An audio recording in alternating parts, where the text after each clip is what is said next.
I'm Jamie Studts. I'm a professor at the University of Colorado School of Medicine, and I work at the University of Colorado Cancer Center.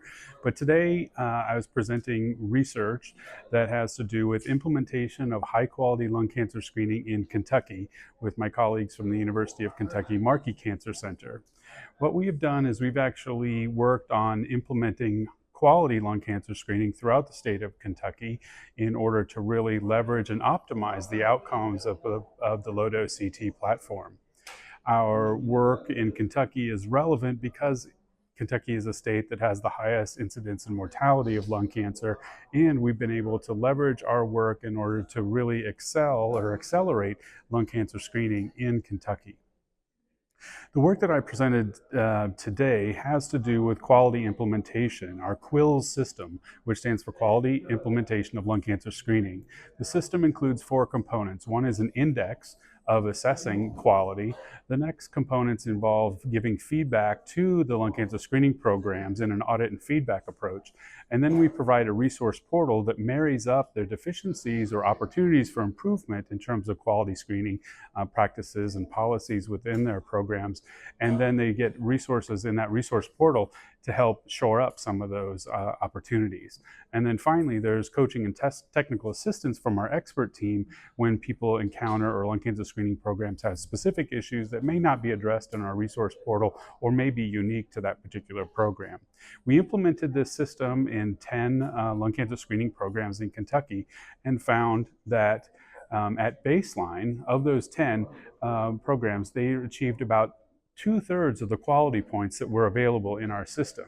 But within that, we also showed some patterns in areas where programs were performing quite well, other areas where programs were not performing particularly well, and then some inconsistent parameters within the QUILS system where some programs did great and other programs didn't do so well.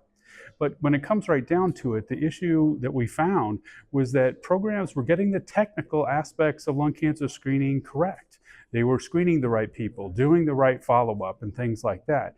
Where they weren't getting things quite as optimally implemented was in the people side of lung cancer screening, where we work on building in the person-centeredness of lung cancer screening, such as shared decision-making tools to help people engage in the process, or risk reduction, integrating evidence-based tobacco treatments for those individuals who are still smoking at the time of their scan.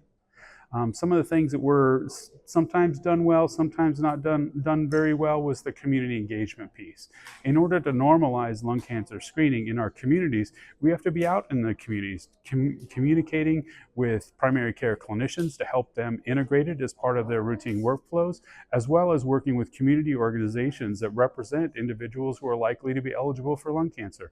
And we really need to work on our community outreach and engagement activities as well. So in summary, we look forward to presenting more information about the outcomes of our QUILS system intervention, but this baseline assessment said programs were doing fairly well, but still had a lot of opportunities to really improve and optimize delivery of lung cancer screening, because optimal delivery is really what's going to give us the outcomes that are concordant with an NLST, Nelson trials, and maybe even improve upon those outcomes. So with the QUILS system, we're very happy. We'll be doing some modifications and improvements along the way and look forward to presenting it at future World Lung meetings, not just at this 2024 meeting, but at future World Lung meetings.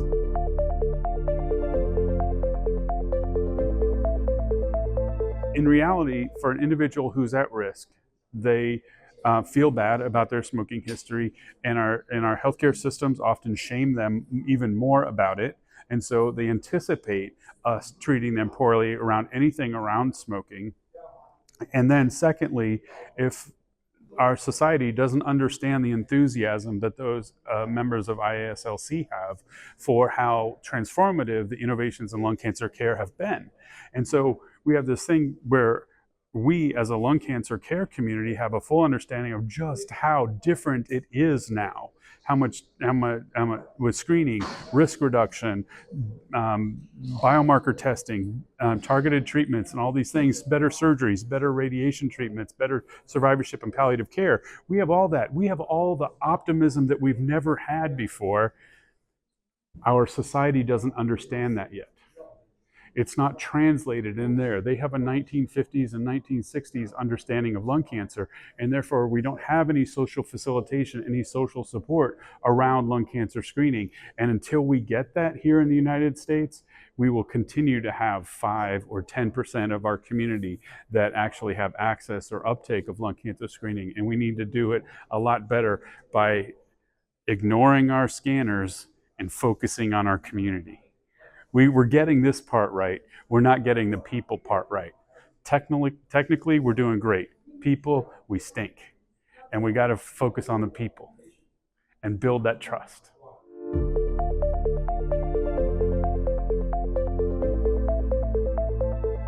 I've attended several World Lung meetings in the past several years, and this is a place where we can be among colleagues that are focusing on the science, really bringing that optimism and hope to this community of individuals who are at high risk for lung cancer, who have been diagnosed with lung cancer, where we have multidisciplinary perspectives and really trying to create an environment across the globe where people can receive the best we have to offer.